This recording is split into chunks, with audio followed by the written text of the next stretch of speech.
So thanks for joining us this afternoon, everyone. We are going to be talking about assessment and grading specifically in literacy today. If anyone was able to join us yesterday for the assessment and grading webinar, you will see some of the same content, but we're going to spend only a few minutes together in this whole group room, and then we're going to break out into specific grade level bands and do a little bit more problem solving around assessment and grading.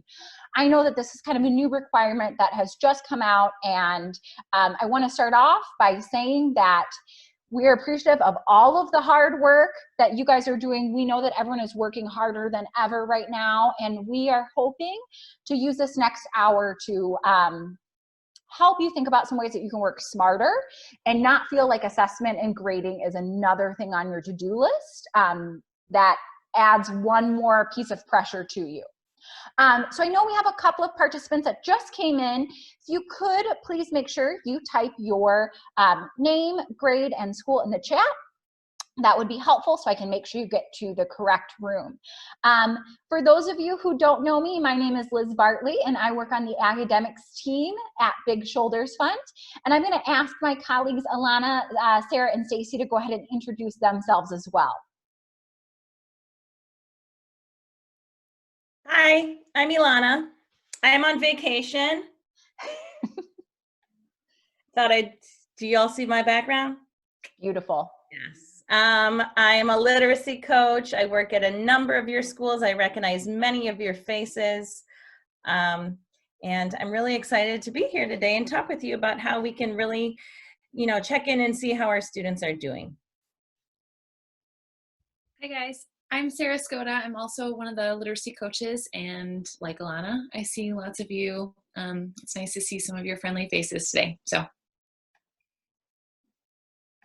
hi guys, I'm Stacy Ginocchio, another literacy coach, mostly help out in the middle school, but I'm happy to help anybody who has questions. And we have a couple other Big Shoulders friends on here and NQC friends. Naval, the founder of NQC Literacy, is on our call today, and we have Eliza Bryant and Kristen Zemke who are here to help too. And we also have Jill from Erickson who is going to help me in the pre-K room, because we know that pre-K is kind of its own special set of kids while we're talking about assessment and grading. So let's go ahead and get started, Sarah, and we will just talk about a couple of fundamental goals. So when we think about assessment and grading, we're thinking less about how do we hold our students accountable for work and more about, on the next slide, we'll see more about how do we make sure our students are learning. So I know a lot of times we think about grades as a way to ensure students are being held accountable for what they're doing, especially when it's outside of the school building. But we know that right now our kids are in some unprecedented circumstances. And so we really want to think about assessment and grading and feedback to push our kids forward at whatever place they are on that pathway. And so what accountability looks like is going to be different in our distance learning kind of arena that we're in than what it might look like in the classroom. So as we're thinking about these things, I really want us to start to shift our mindset to, we want to use feedback and we want to use assessment to push our students forward in terms of their learning.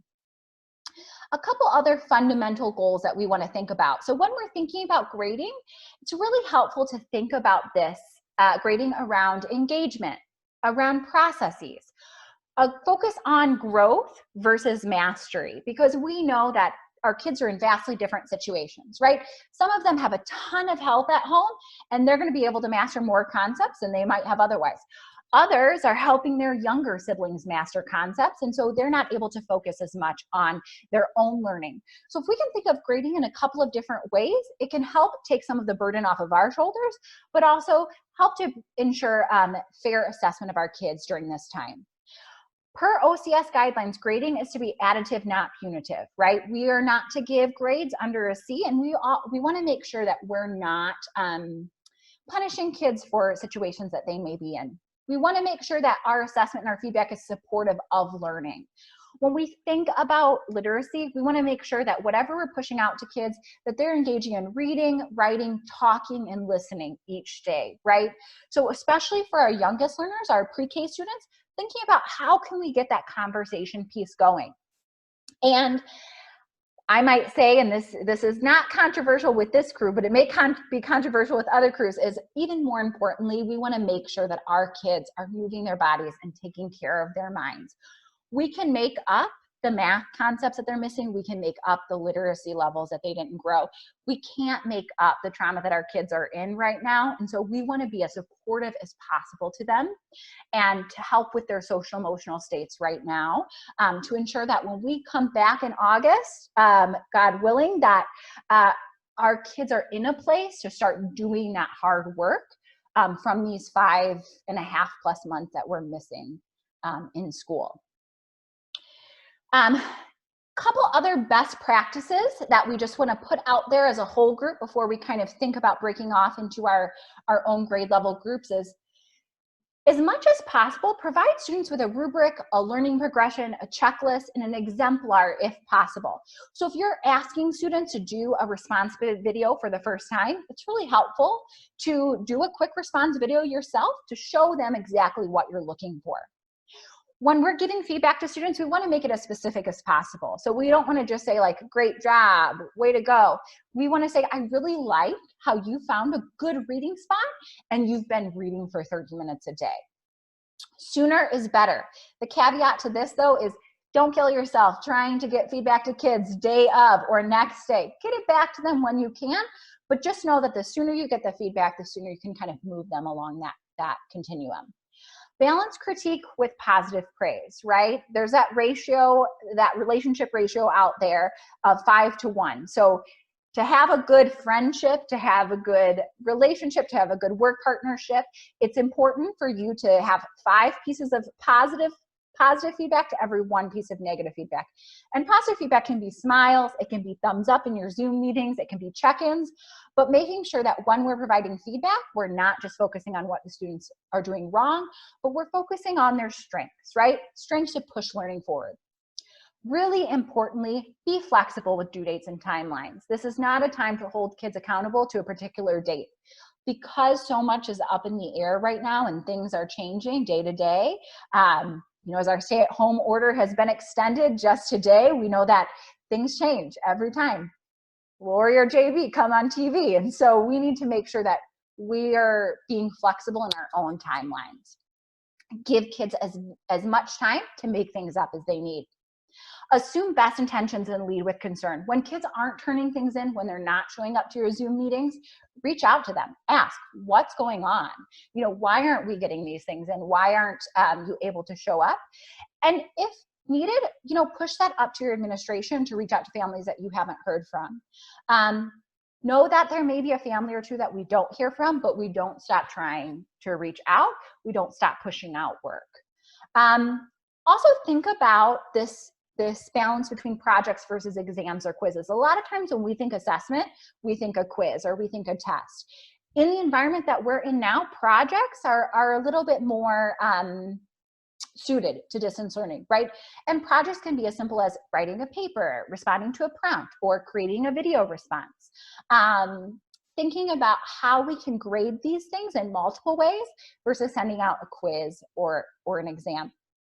I mentioned this morning when I was talking to another school that I work with about assessment. It's also a lot harder for kids to share answers on a project than it is on an exam or a quiz, right? Not that any of your kids would ever be sharing answers with each other, but just say. And then also another thing to do, if it's age appropriate, create partnerships. Let partnerships kind of give feedback to each other, just as we would have reading partners. In the classroom, we can create digital reading partners. I got to meet with my mentees who are 6th graders at Our Lady of Guadalupe today, and they're reading some of the same books that I have at my house. And so I was able to give them some feedback over Zoom based on what they're reading. And that's a great way to continue to push learning forward, right? To work on the speaking and listening pieces as well. We don't have it on this slide, but one other thing to think about is how can students self-assess, right? How can we get kids to check in on themselves and to give you some feedback about how they're doing, or to give some feedback to themselves? So these are kind of the things that we want to think about as we're moving into best practices. I'm going to turn over to Stacy to kind of talk about this idea of grading versus assessment. Yeah, so Liz started by talking about this idea of moving from holding kids accountable to focusing on their learning. And so this flow chart might help you kind of shift your thinking a little bit. So let's say that we've given our students an assignment. Okay, so start with the first kid on your roster. Did they turn it in, yes or no? If they did, we want to see, did they meet the intended goals of the assignment? So that is, were they able to demonstrate what you hope they would demonstrate with this task? If they did, great, check it off. They get an A, they're done. You can put that in the grade book. Let's look at student number 2.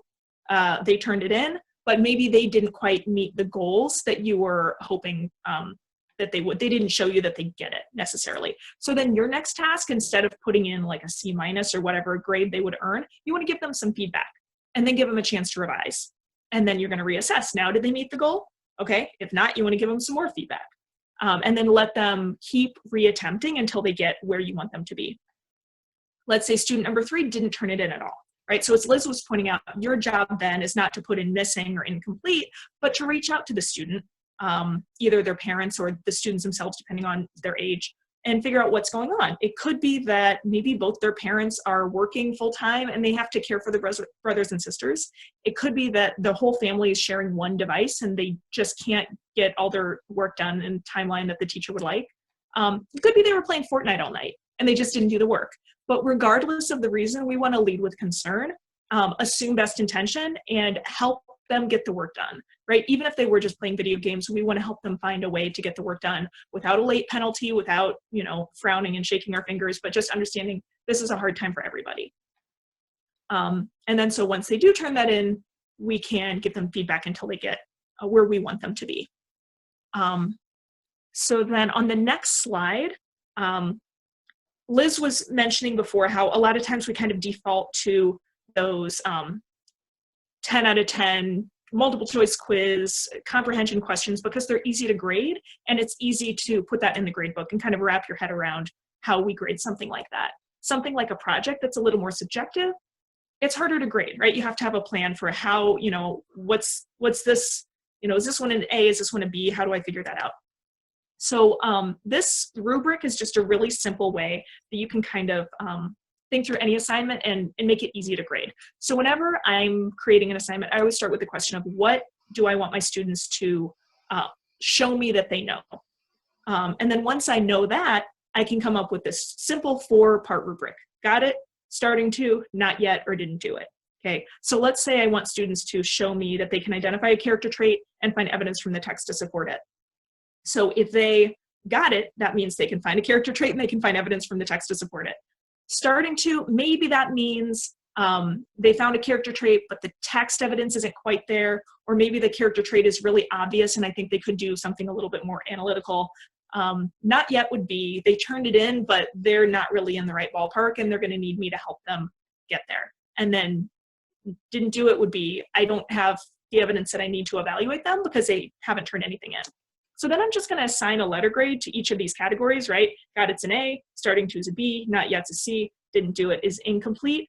But I'm not going to put in any scores until they get to that got it, or until they've had multiple attempts to revise, to get feedback from me and make it better, right? We don't want to be putting in grades that are punitive, that are bringing our students' scores down. We're not punishing them for not doing the work.